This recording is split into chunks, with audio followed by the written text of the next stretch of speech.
vamos falar sobre pensamento e existência. Esse Adelão, eu não sei se nós vamos ter tempo de abordar a questão.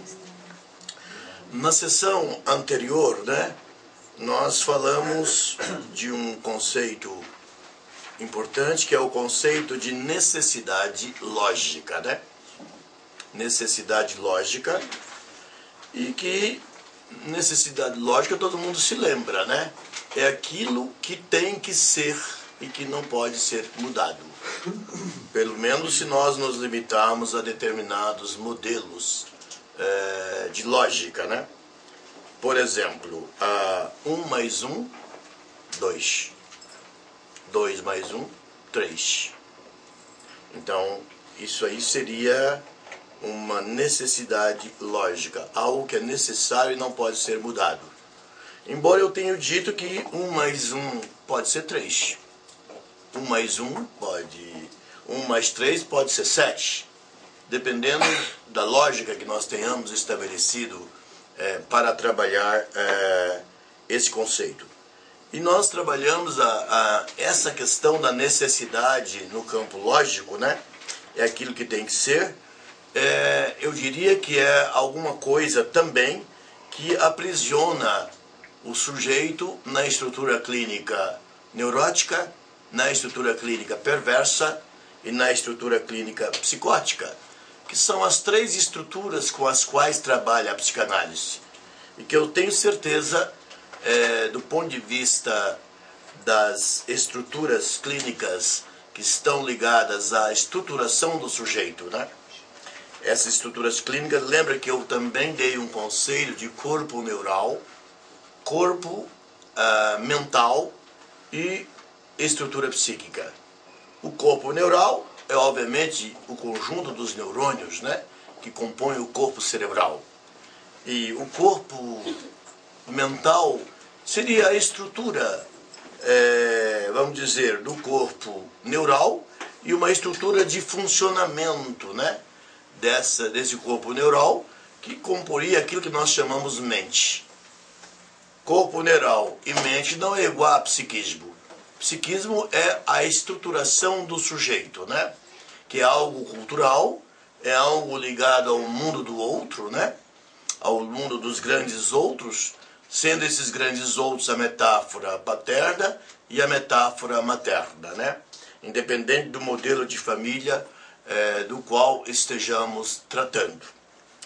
É importante. E nós até falamos anteriormente também, relembrando, que o corpo neural e o corpo mental, o que é escrito, vamos dizer, na estrutura psíquica, também pode ter uma escritura no corpo mental e no corpo neural. Por isso que nós podemos tratar determinadas situações que não são propriamente orgânicas, não são orgânicas, são estruturadas psiquicamente, tratá-las com determinados medicamentos, com determinados fármacos, que na verdade silenciam, vamos dizer, a estrutura psíquica, mas ela precisa de ser lida. É o escrito, É o escrito que está na estrutura psíquica, que pode ser silenciada, tanto na estrutura psíquica como no corpo mental, assim como no corpo neural. Mas mesmo sendo silenciado por medicamentos, os pacientes ressentem e sentem a necessidade de que aquilo seja lido por um terapeuta, que seria o psicólogo, ou que seria o psicanalista, ou que seria a psiquiatria dinâmica, Aqueles que têm mais propensão à escuta flutuante e, obviamente, a ler tudo isso como significante, aquilo que está escrito, é a psicanálise. As outras atividades psi podem também fazer essa escuta, embora cada um faça da sua maneira, com o seu método apropriado. Então, nós falamos da questão da necessidade. No capítulo 4 do seminário 19, do livro 19 do seminário de Lacan, ele até intitula a coisa assim, da necessidade à inexistência. E eu não sei quais as pessoas que andaram lendo o texto lacaniano e que podem, obviamente, ter conseguido agregar um sentido a essa titulação que foi dada por Lacan. Ok, mas antes de continuar, enfim, dentro dessa linha, ou continuando nessa linha, pode ser, vamos lembrar um pouco da clareira de René Descartes, filósofo que morreu em 1649, né, na Suécia. Ele era francês, morreu na Suécia. Então, quando ele vem com a questão do cogito e do existo, ego cogito ergo sum, eu penso, logo existo. Mas ele não diz existo na frase, no texto latino dele, ele diz ego cogito ergo sum. Eu penso, logo sou. Porque sum aqui não é a mesma coisa que existir, não. Aí que tá. Essa tradução, je pense donc je suis, em latim, em francês, eu penso, logo sou.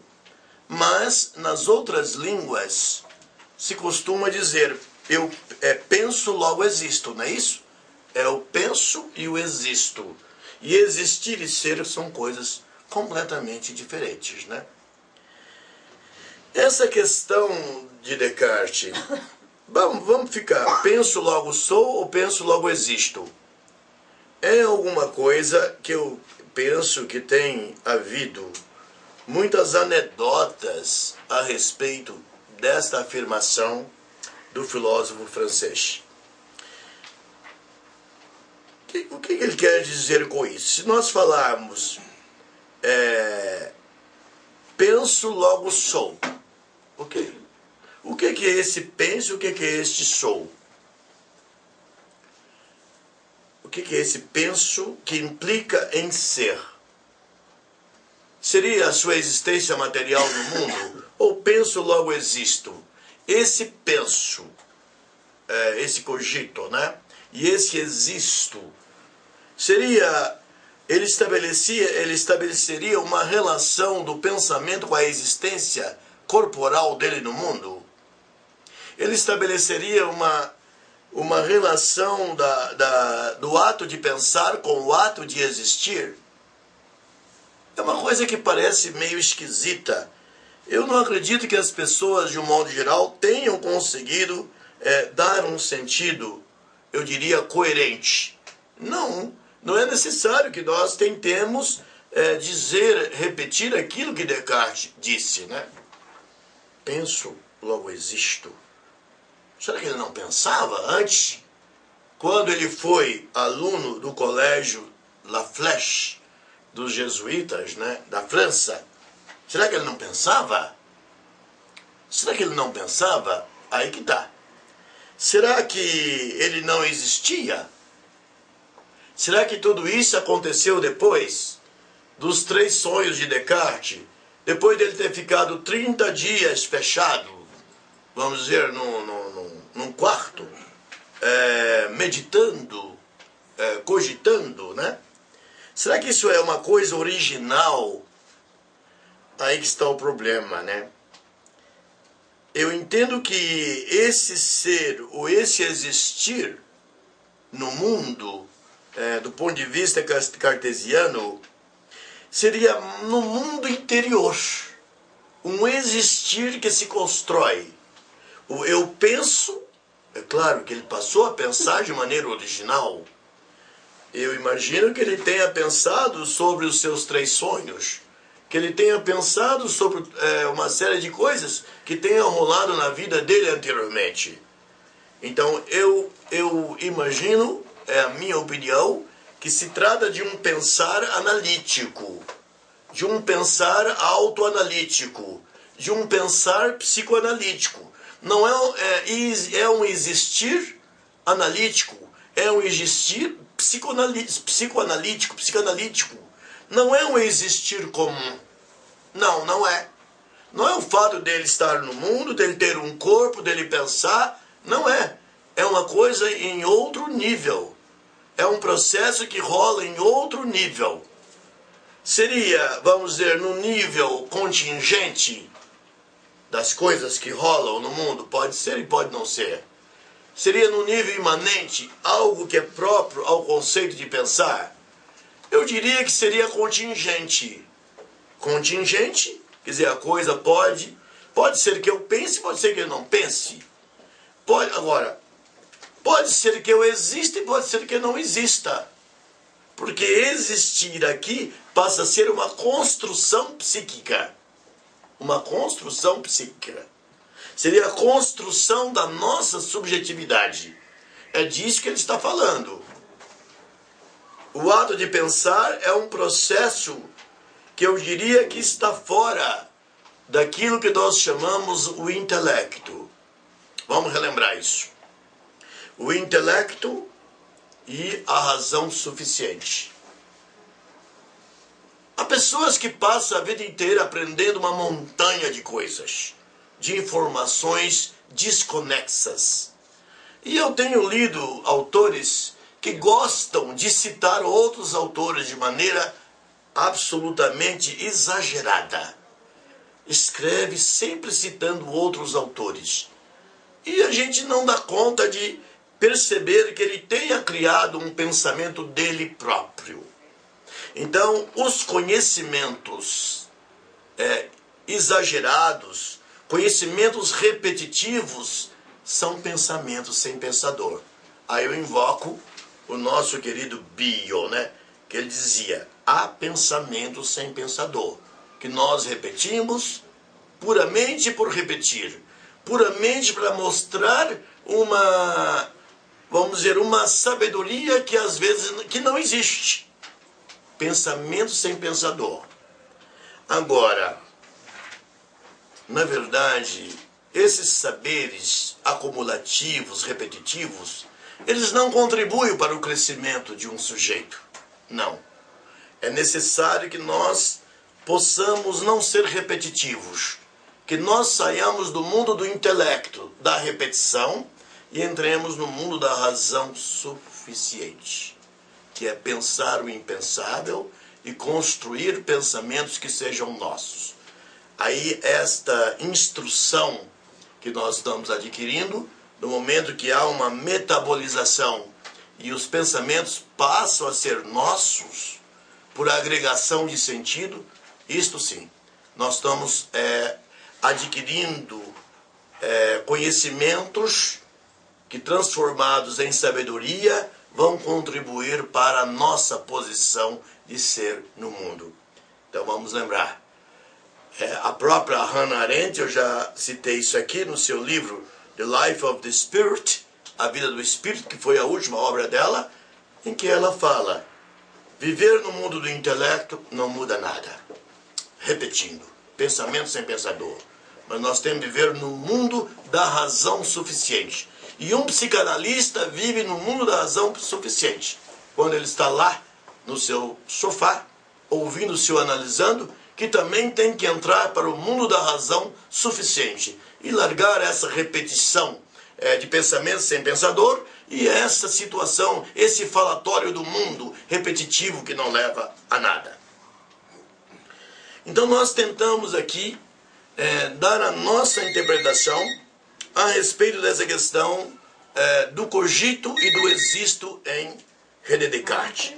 E que obviamente isso vai ter grandes consequências para o nosso trabalho sobre a questão da inexistência, da existência, da necessidade lógica, da inexistência e da existência. Isso é bem interessante. Que é o andamento do processo analítico, dentro de uma visão que Lacan coloca no seu 3 pontos, o pior. No seu 3 pontos, o pior. Né? Então nós colocamos a necessidade lógica.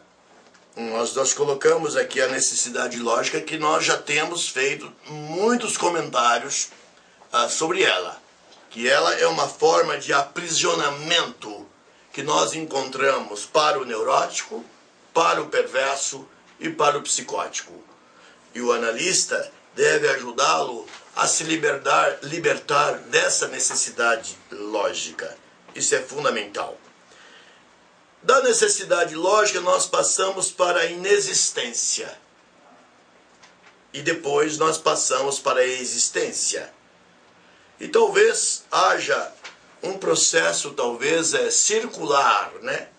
Em que nós voltamos de novo à necessidade lógica que deve ser dissolvida e passamos para a inexistência de novo e chegamos à existência e podemos fazer um círculo dentro desse processo. A inexistência seria o nada? Não, porque se nós falamos que uma coisa inexiste, ela não pode ser o néant. Néant, l'être, ele é néant. O Sartre, quando escreveu uma obra que é uma cópia de Ser e Tempo, né? Ele deu o título de O Ser e o Nada. Então, o que inexiste não é o nada. Porque do nada não podemos tirar nada.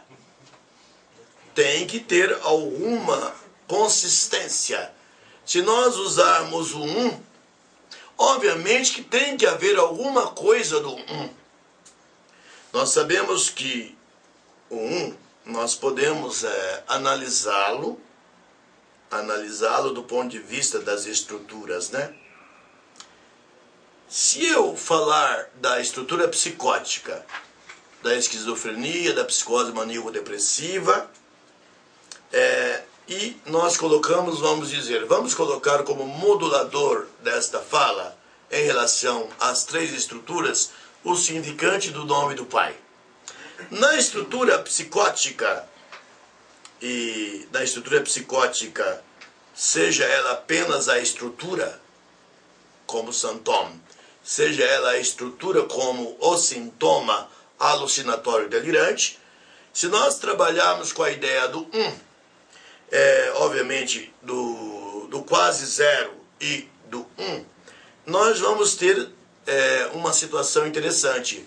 O significante do nome do Pai se aproxima do zero, mas não é zero. O significante do nome do Pai, que está foracluído, ou que não existe, mas se aproxima do zero, mas não é zero. É um exemplo que nós já colocamos aqui à disposição, tratando-se da estrutura psicótica.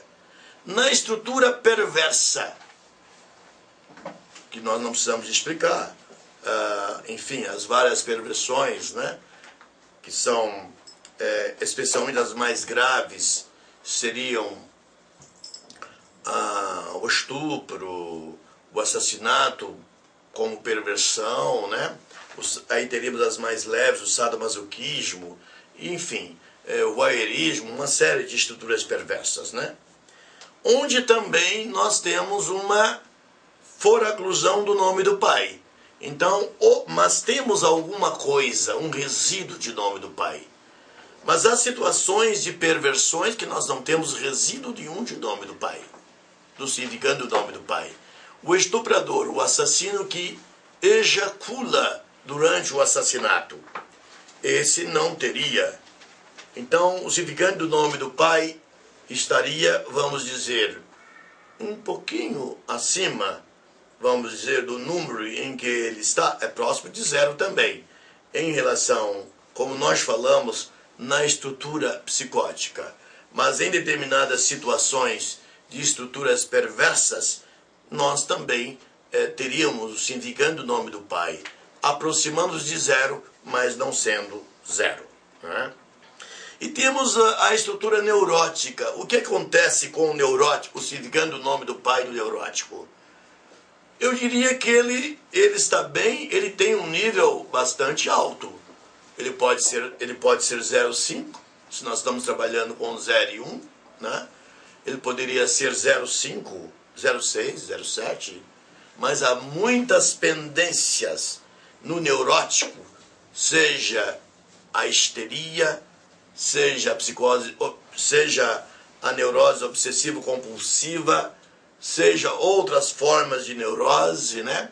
Há muitas pendências em relação ao significante do nome do Pai. Esse significante, é claro que ele jamais será um, isso é impossível, porque se nós tivermos os significantes que fazem semblant na estrutura do sujeito, todos em nível 1, nós teríamos no mundo homens angelicais, homens e mulheres angelicais. E não é isso que temos. Nós temos a noção do mal e a noção do bem. E de acordo com a estruturação do sujeito, o infante ou a infante eles vão ser encaminhados para o lado do bem e do belo, entendendo que o bem e o belo são a mesma coisa. Se nós buscarmos entendê-lo dentro do pensamento grego clássico, né? Seja em Platão, seja em Aristóteles, especialmente nesses dois pensadores, o que é bom é belo, o que é belo é bom. É bem interessante. Eles associavam a bondade à beleza, né? A beleza. Então vejam vocês, o neurótico ele tem pendências com a questão do nome do Pai. Porque às vezes o significante materno se tornou avassaladoramente dominador na estrutura dele.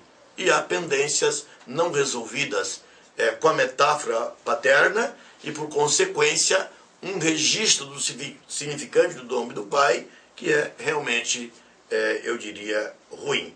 Não é? Então aqui nós estamos falando, eu falei da tríade, a necessidade lógica, que é um aprisionamento ruim, que a psicanálise tem que trabalhar, da inexistência, que não pode ser zero, né? Da inexistência que não pode ser zero, porque nós podemos trabalhar da inexistência e chegar à existência. O penso e o existo. O penso e existo. Na medida em que o sujeito pensa, seja o sujeito do consciente, que é o eu-moi, seja o sujeito do inconsciente, se ele pensa, que é o eu-g, no processo analítico, se ele pensa, ele vai aumentando a existência dele. Então ele vai fazendo um movimento da inexistência para a existência. É isso que nós temos que tentar compreender, e eu creio que é essa mensagem que Lacan tentou passar, embora ele não tenha tido ou não tenha querido explicar de maneira, eu diria, tão clara, o que não era do estilo dele explicar nada claramente. Então, da inexistência à existência, desde que tenhamos passado pela dissolução da necessidade lógica, né? Esse é um processo, eu diria que é o andamento da própria psicanálise, da própria clínica psicanalítica, entre o sofá do analista e também entre o divã. Esse é um processo que acontece, né? Então, nós estamos aprofundando a questão do cogito e do existo, né? Essa tradução, penso, logo existo, ela é melhor, ela é boa, ela é melhor do que penso, logo sou. Porque o ser é algo da esfera da ontologia. O ser é alguma coisa difícil de nós conseguirmos captar. Não é fácil. E lá na frente nós vamos falar um pouco sobre o ser e o sujeito existente, que são duas situações completamente diferentes, né? Os filósofos gregos costumavam falar muito do ser, né? Se você ler Platão, ele vai dizer que o ser do homem seria algo derivado da ideia, né? A ideia. Todo homem seria uma derivação de uma ideia abstrata, que o homem seria a repetição daquela ideia. E como explicar que essa ideia inventada por Platão iria constituir homens tão diferentes do ponto de vista da singularidade, né? Da sua singularidade. E aí nós lembramos de Heidegger, né? Ele tem uma obra em que ele fala sobre fundamentos da metafísica, em que ele fala da solidão, da finitude e da singularidade, em que essa solidão dele não é solidão amorosa, é a solidão do homem no mundo por ser singular, singularíssimo. Como ele não encontra ninguém que equivalha ao ser dele, ele tem uma solidão por não ter ninguém igual a ele, por viver a sua única singularidade, o seu ser único no mundo, né? Então essa é a grande solidão relatada por Heidegger nessa obra, e que ele vem, obviamente, intensificar, e que ela é intensificada na sua obra Ser e Tempo, né? Então a solidão humana, ela vem do fato de sermos todos diferentes um do outro, do ponto de vista da subjetividade, do ponto de vista do ser. Bom, essa é uma questão que nós vamos abordar lá na frente, para ver se nós tentamos compreender um pouco essa diferença que existe em torno dessa questão. Então, a rota cartesiana na psicanálise, eu talvez esteja aqui fazendo uma síntese, né? É a libertação da necessidade lógica, né? Nos libertarmos de lógicas convencionais. Por isso que Lacan criou a lógica do real simbólico imaginário, a lógica borromeana, né? Nos libertarmos dessas lógicas tradicionais, rumo à dualidade, inexistência, existência. Lembrando, o que inexiste não é nada. É sempre alguma coisa que pode dar origem a alguma outra coisa. E na psicanálise nós trabalhamos muito com isso. De um significante do nome do Pai inexistente, nós podemos fundar o significante do nome do Pai. E aí temos um movimento da inexistência para a existência. Isso é muito importante. Para um sujeito que não existe no mundo, ele não chegou à loucura de Descartes, ele não existe. Ele pode passar a existir, como Descartes fez, pensando, tanto o consciente pensa, como o inconsciente também pensa, e há uma associação desses dois pensamentos. Há um terceiro na jogada, se tratar de psicanálise. O analista é um terceiro pensador, né?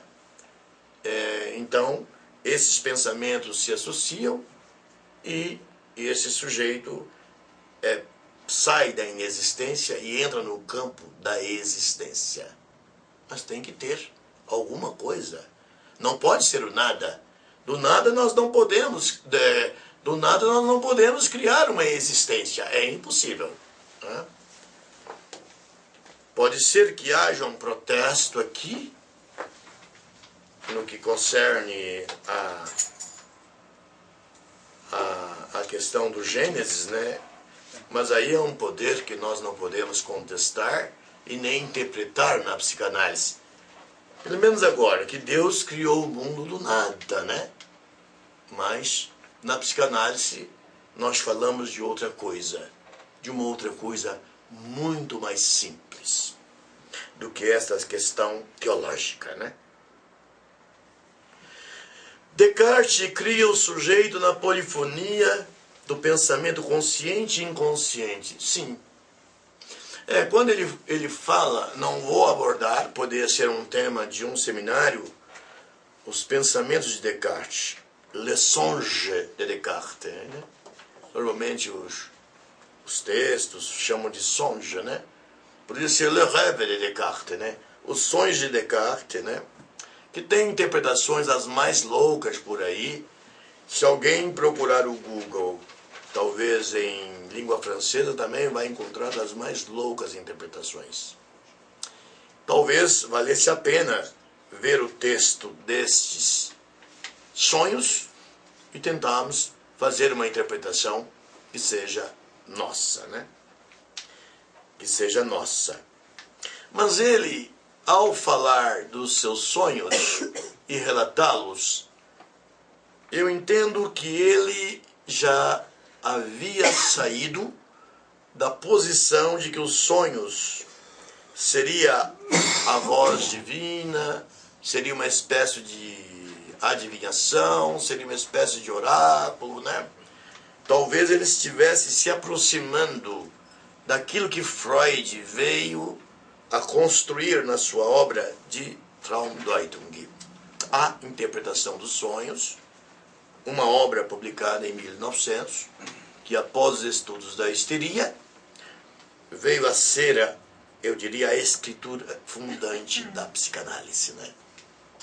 A partir daí, Freud se torna mais eficaz na criação da sua clínica psicanalítica e daquilo que nós chamamos a ciência da psicanálise. Por que não?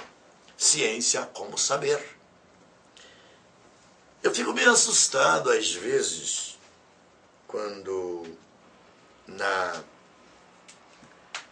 nós temos a doxa e a ortodoxa em grego, né? A doxa é uma opinião. Doxa é uma opinião. E ortodoxa, a opinião certa. Aristóteles, na sua obra A Política, em outros textos também, ele diz que a verdadeira ciência é a ciência do ser. Do ser. A ontologia. A busca do sentido do ser do homem. Essa era a verdadeira ciência. Quando se tratava da política, ele dizia, não, não é ciência, é ortodoxa, é doxa e ortodoxa. Ele nem falava ortodoxa, é uma doxa. Quando alguém tem um discurso sobre política, é uma doxa, é uma opinião. E ele até costumava dizer que a política era a atividade do bem e do belo. É algo que nos deixa profundamente decepcionados. Eu estou lendo um texto com algumas seleções da Ética de Aristóteles, da Ética a Nicômaco, em que ele fala que a política, ele fala da ciência, que é o estudo do ser, e que a política poderia ser uma arte de dar opiniões, de trabalhar com a doxa, né? E que a política era sempre trabalhar com o bom e com o bem e com o belo.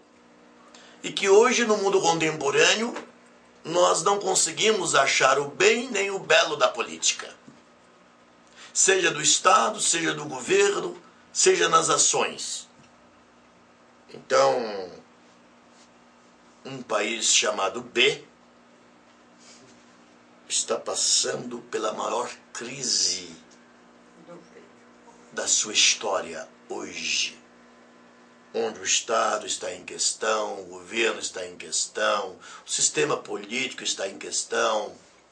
A ideia do bem e do belo na política, tal qual propalou Aristóteles, não existe.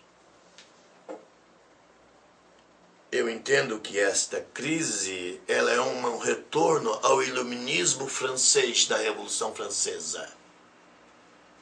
Robespierre está incrustado neste país chamado B, o grande perverso da Revolução Francesa, o grande ideólogo que levou ao terror e etc., né?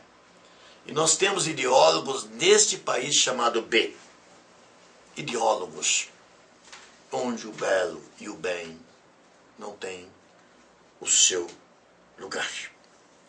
Então vejam vocês, Aristóteles via a verdadeira ciência era o estudo do ser. E o resto era arte. E na política, somente o bem e o belo, né? Então vejam vocês, voltando, eu já falei do Descartes, né? Obviamente, quando ele lança já o inconsciente, né? Eu acredito que ele tenha, de alguma forma, dado contribuições ao caridoso Freud. Quando eu falo caridoso é porque ele criou o inconsciente, né? Ele criou a clínica do inconsciente, né? Para reduzir o sofrimento do homem como ser ou do homem como sujeito no mundo, né?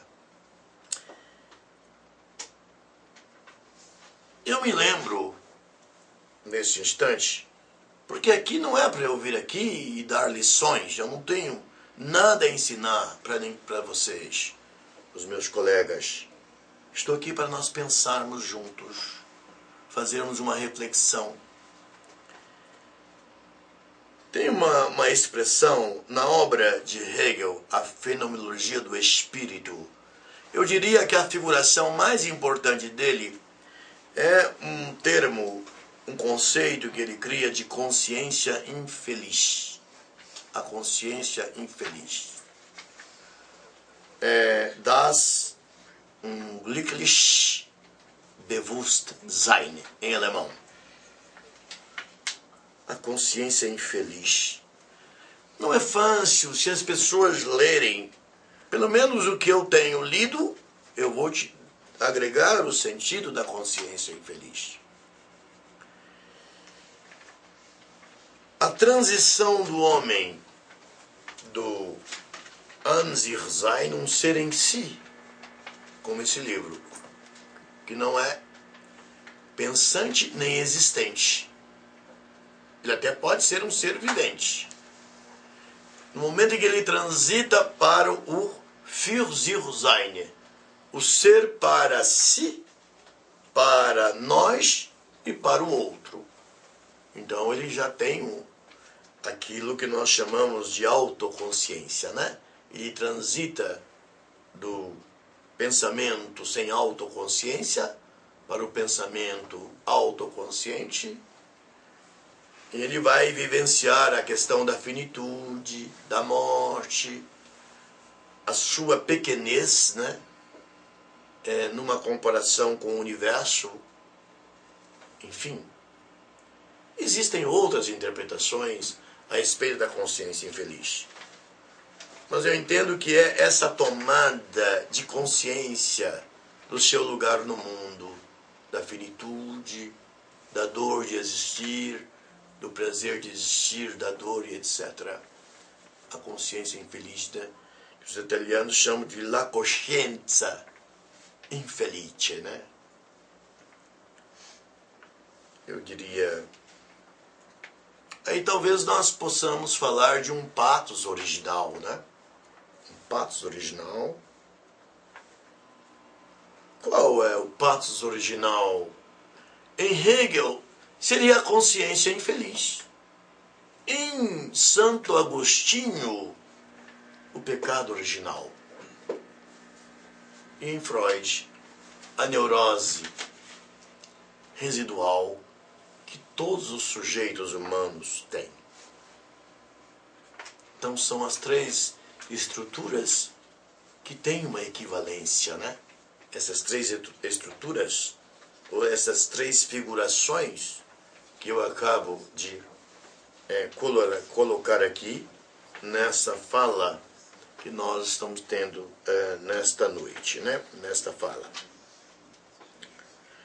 Vejam vocês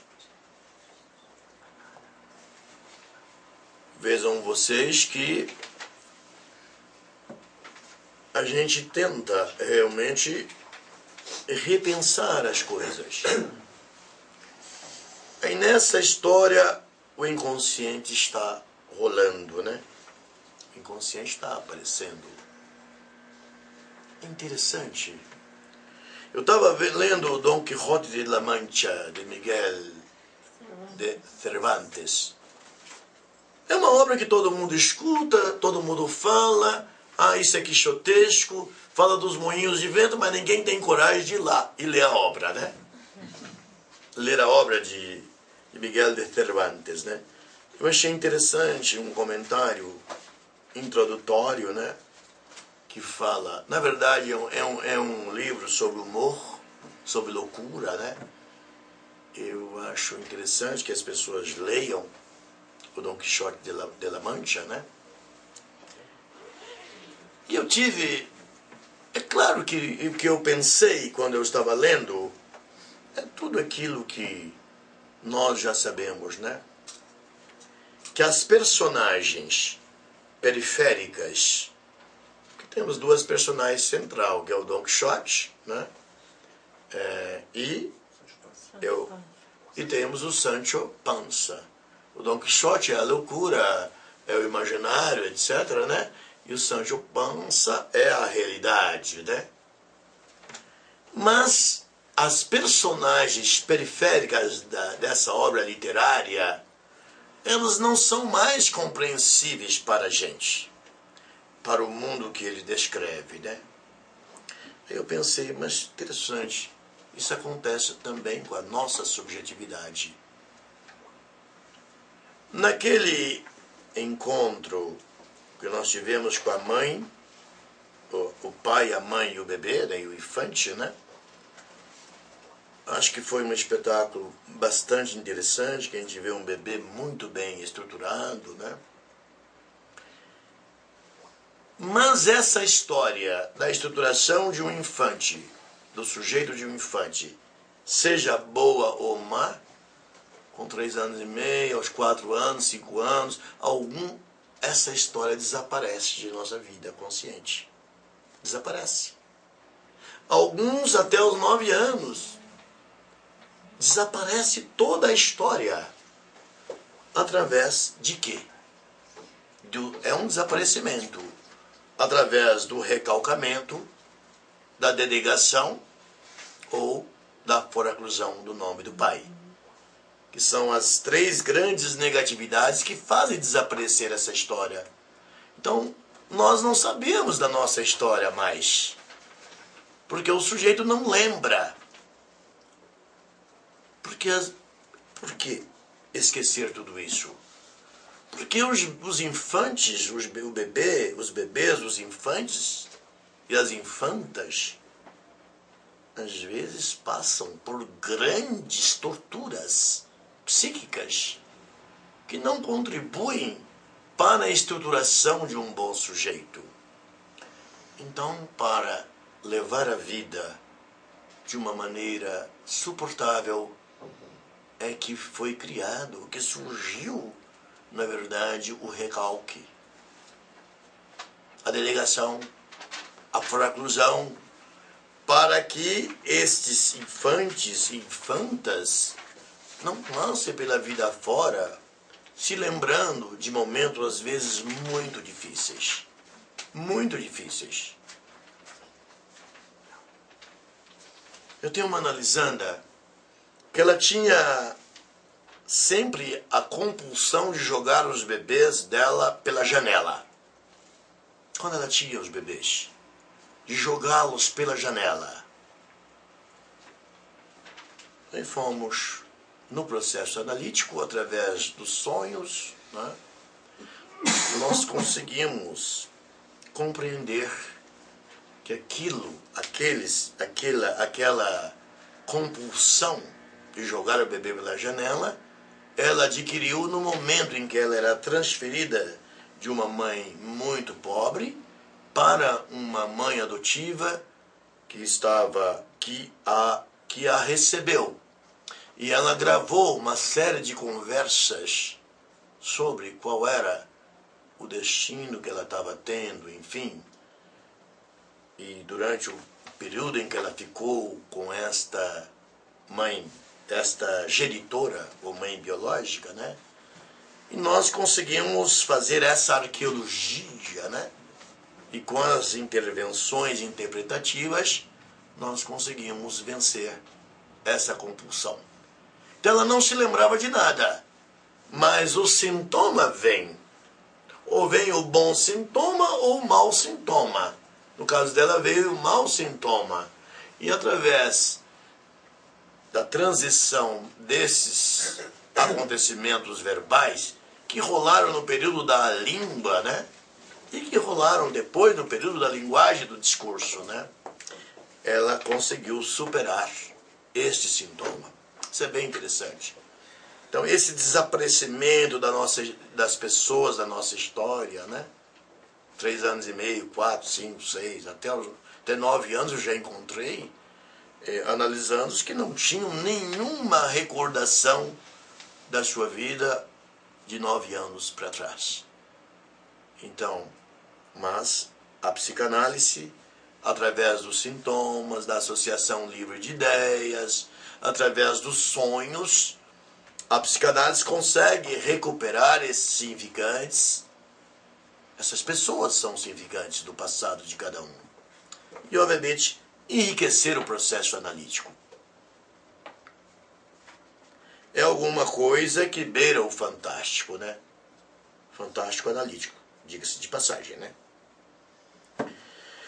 Então vejam vocês, continuando, o ser não existe. O ser não existe. O ser não tem existência. Esses infantes e infantas que esqueceram, houve o desaparecimento de tudo que aconteceu na vida deles até os 5 anos, 6 até 9 anos, né? Neste ponto de vista, eles não existem. Não existem. Talvez os significantes recalcados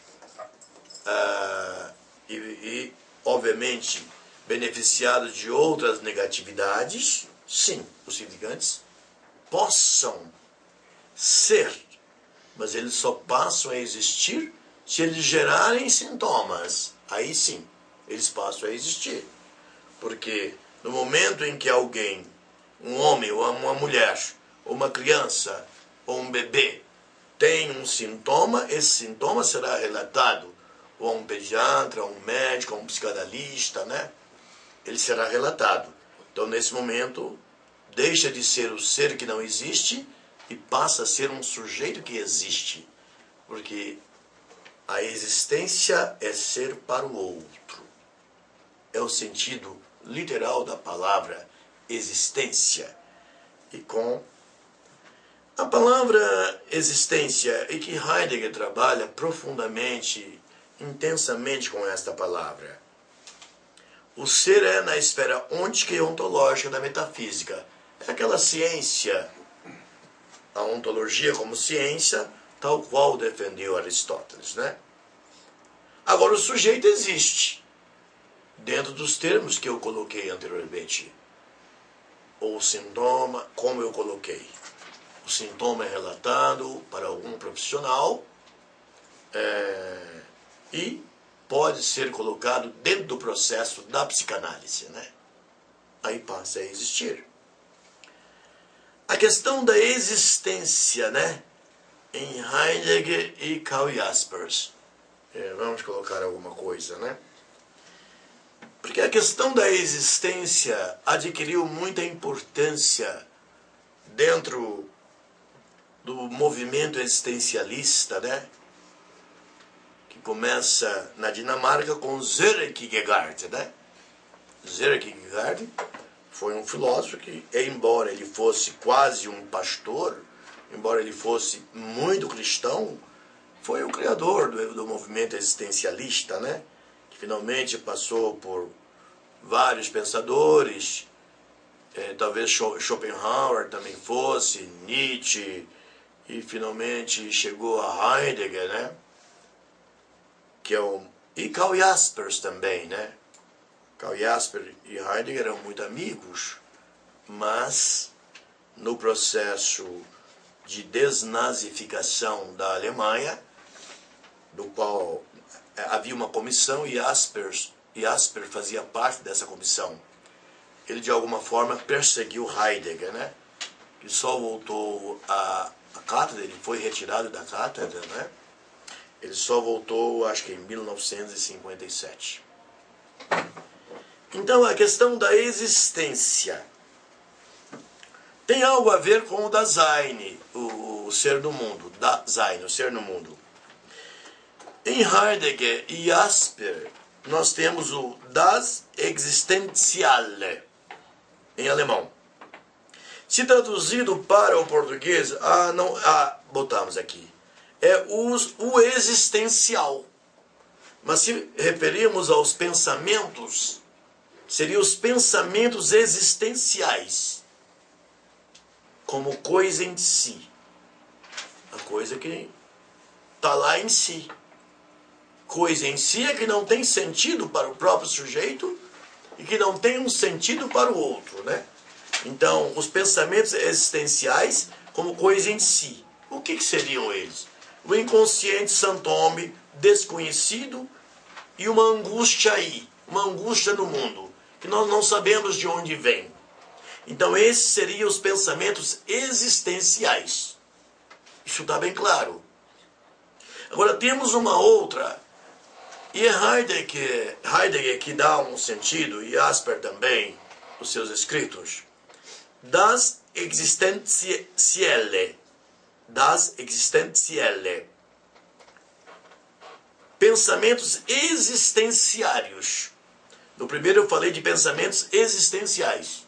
No segundo, pensamentos existenciários. Aí sim, já seria a compreensão de cada sujeito sobre si mesmo. Escolhas, decisão. E eu entendo que os pensamentos existenciários estão mais de acordo com a psicanálise, com o processo psicanalítico. Que a pessoa vai desenvolvê-los, obviamente, se ele é beneficiado pela psicanálise, né? Os pensamentos existenciários. Os existenciais, não, eles estão lá, são recalcados, né? Eles estão lá no inconsciente, no santome, enfim, eu estou falando de inconsciente aqui. Essa é a minha interpretação. Não é a mesma que vocês vão encontrar nos livros de filosofia ou nos livros de psicanálise, né? Fica bem claro, os pensamentos existenciais, o que não é conhecido, há lá uma angústia que ninguém sabe de onde vem, né? A angústia, ela é errante, mas aí há significante no inconsciente. E temos os pensamentos existenciários, que é a tradução de das existentielle, que na verdade já é alguma coisa da esfera da psicanálise, né? Vejam vocês, voltando à questão da necessidade lógica, dissolução da ananke. Necessidade em grego, eu já falei isso em outro seminário, né? É ananke. Essa dissolução dessa necessidade lógica para a aletheia. A palavra aletheia, você se lembra que eu já falei, é uma palavra grega que significa a verdade, mas quer dizer desencobrimento. A verdade ou o saber através do desencobrimento, aletheia. E a psicanálise, ela é um desencobrimento dos significantes, do desfile de significantes, e compete ao paranalítico, que é o analista e o analisando, dar sentido a esses significantes desencobertos, né? Então, a aletheia do sintoma e do santoma. Sintoma é aquilo que já está perceptível, e o santoma é aquilo que faz semblante, do ponto de vista, é o sintoma que faz semblante. O semblante, na verdade, é o santome, santo homem, né? Santo homem, uma série de sentidos que Lacan quis dar lá no seu texto específico sobre esse tema. Desconstrução do logo sem pensador é outra coisa, né? Logo seria o pensamento, né? Para sairmos da inexistência para a existência, é necessário que esses pensamentos sem pensador ou sejam pensados de maneira adequada ou sejam jogados fora. Mas se eles tiverem algum conteúdo útil, que eles sejam subjetivados pelo analisando através da intervenção do para-analítico, né? Aqui eu falo novamente, a psicanálise ela não se processa no campo do intelecto, de jeito nenhum. Porque o intelecto é repetição pura, vazia, né? De conhecimentos inúteis, né? Porque o conhecimento só se torna útil na medida em que ele vira saber, sabedoria para o sujeito. A psicanálise se processa daqui, né? Que é a razão suficiente, que é o pensar impossível, né? É uma coisa própria da psicanálise, né?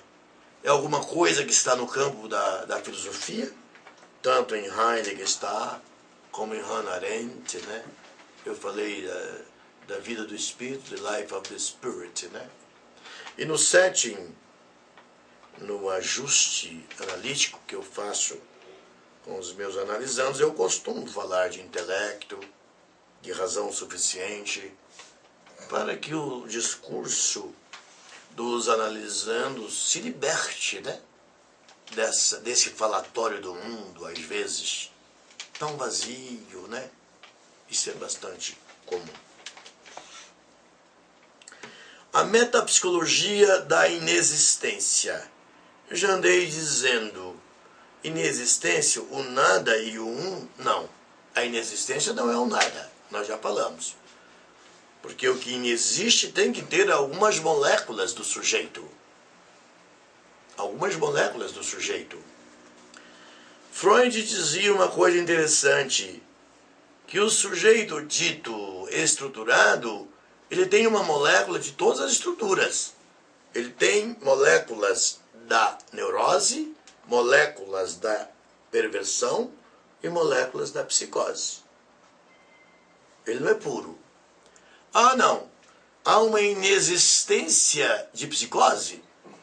Mas há um núcleo psicótico de todo sujeito. A posição esquizoparanoide de Melanie Klein é um núcleo psicótico inicial de todo sujeito. A dia de primeira de Lacan é também um núcleo psicótico inicial de todo sujeito. Então a inexistência em psicanálise adquire aqui claramente um outro sentido. Não é união, não é o nada, né? A existência do sujeito não é derivada do nada, porque não é possível, mas de alguma coisa que está lá, como eu acabei de citar, dessas microestruturas de todas as grandes estruturas. Grandes estruturas, nesse momento eu estou chamando a estrutura neurótica, a estrutura perversa e a estrutura psicótica. A gente falou num seminário anterior que é o número de ouro de Fibonacci, né? Então, trabalhando entre um número próximo de 0, mas que não é 0, até próximo de 1, que não é 1, nós paralisamos. Fibonacci foi um grande matemático que introduziu os números arábicos, os algarismos arábicos, dentro da matemática ocidental, em torno do século XII, século XIII, né? Então, esse número dele, 0,618, que nós chamamos do número de ouro de Fibonacci.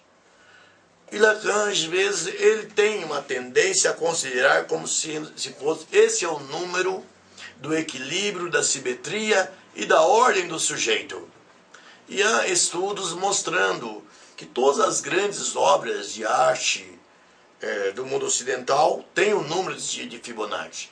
Seja a Mona Lisa, o Partenon, enfim, e outras obras importantes, né? Então, veja, o número áureo de Fibonacci, 0,618. Então, aqui nós temos a sequência de Fibonacci, 1 mais 1, desculpe. Me ajuda aqui.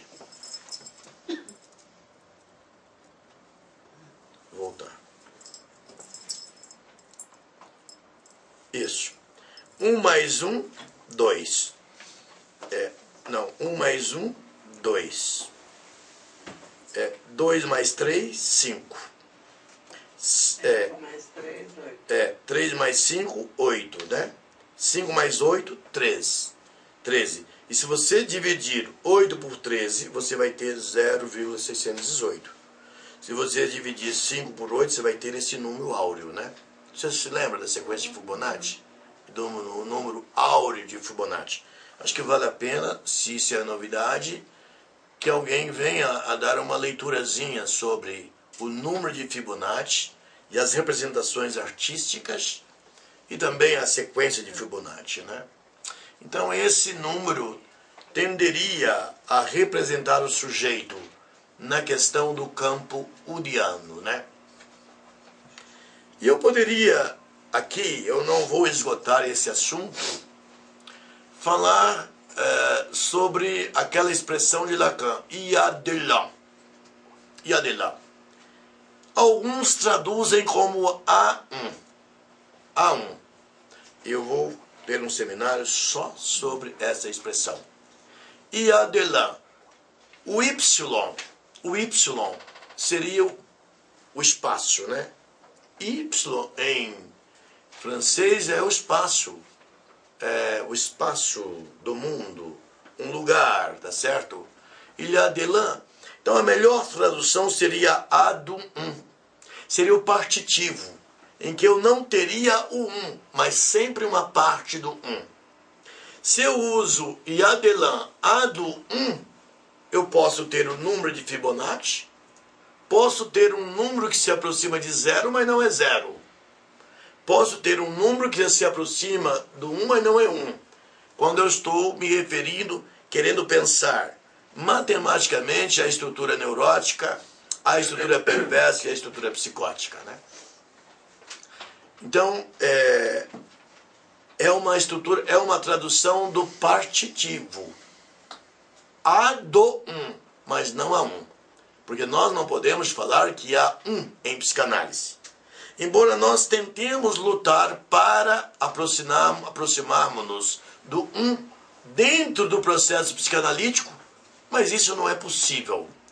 Porque, já disse anteriormente, se tivéssemos o seriam seres angelicais, seres paradisíacos, que não teriam nenhum conflito entre o bem e o mal, né? Entre a felicidade e o sofrimento, né? Não teriam problemas com essas três estruturas que eu citei: a consciência infeliz, o pecado original e a neurose básica, que Freud deixa perceber que todos os sujeitos humanos a possuem, né? Nós vamos então deixar, não vou me esgotar hoje, dado o tempo, e esse il y a de là, nós vamos fazer um seminário só sobre isso. A do que é a tradução que eu prefiro mais. Alguns traduzem como a mas eu não gosto dessa tradução. A virtude em Aristóteles, eu não sei por que eu botei esse negócio aqui, que Aristóteles diz que a virtude está no caminho do meio, né? No caminho do meio, sempre. Acima do caminho do meio tem um vício, e abaixo tem outro vício, né? A coragem é uma virtude. Agora, a coragem excessiva é uma temeridade, é um vício. E a coragem, eu diria, como vício, seria o que? A covardia, né? Então ele coloca a coragem como sendo uma virtude, né? E aí vai. Você tem lá uma lista enorme de virtudes. Obviamente que é coincidente com o número de Fibonacci, né? É um ponto que é intermediário, né? Entre o quase zero e o quase Essa matemática aristotélica do que concerne a virtude e essa matemática de Fibonacci, né? que realmente está ligado ao mundo das artes, do pensamento, da filosofia, da psicanálise, né? E Lacan realmente traz este número áureo de Fibonacci com muita intensidade. O discurso dos grandes outros, eu já falei isso aqui, né? Eu acho que não vale a pena eu refalar, do desaparecimento dos grandes outros que estruturam o sujeito e desaparecem, mas ficam como a estrutura do inconsciente.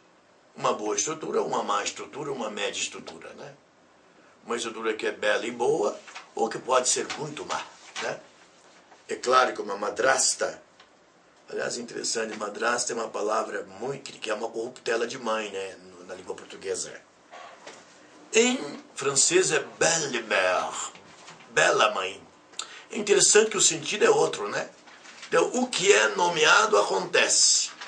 Então, a madrasta, em língua portuguesa, é uma função muito difícil, porque a estrutura que o infante e a infanta vão receber não é muito boa, e às vezes chegando a acting autos absolutamente pavorosos, principalmente no mundo atual, em que as famílias do mundo ocidental estão em franca dissolução, né? Em franca dissolução. E estão surgindo outros modelos. Não sei se os outros modelos vão substituir essa família heteroafetiva que está em franca dissolução, que é muito grave. Então, isso aqui eu já abordei. E eu vou... vocês têm a tradução desse texto de Lacan, não tem? Vamos lá. Lacan parle. A gente sempre costuma trazer um textozinho dele. Está traduzido aí, obviamente, no guia que vocês receberam, né? Vamos ver o que ele diz aqui.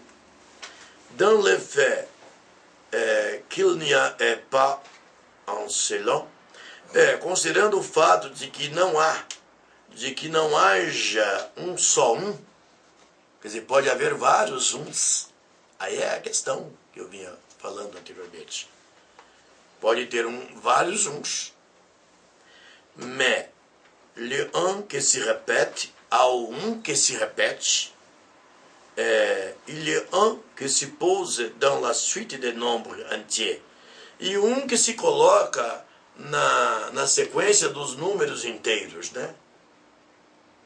N'y a-t-il pas? Não existe. Je ne peux ici qu'en avancer la question.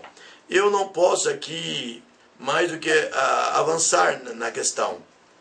Quelque chose que suggère que nous avons à trouver, algumas coisas que sugerem que nós temos a encontrar dans cette béance, eu diria, nesta fenda, quelque chose que é de l'ordre de ce que nous avons interrogé.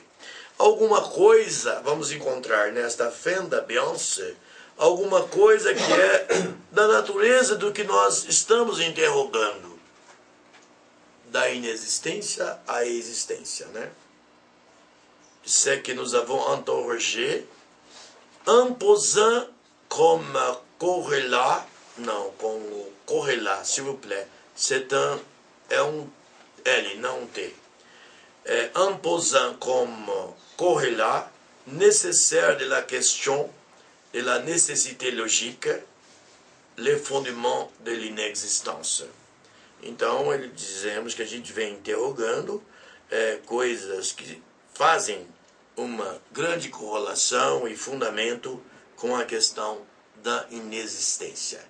Então, inexistência, tal qual é que nós colocamos, existência, são conceitos da psicanálise e que Lacan tentou claramente, não claramente, mas de maneira opaca e confusa, como é bastante comum, como é seu estilo, para que os psicanalistas realmente trabalhem com a sua criatividade, agregando sentido. Inexistência leva à existência. Lembre-se muito bem, e a dissolução da necessidade, que são conceitos lacanianos, são conceitos psicanalíticos importantes para a nossa clínica. Obrigado.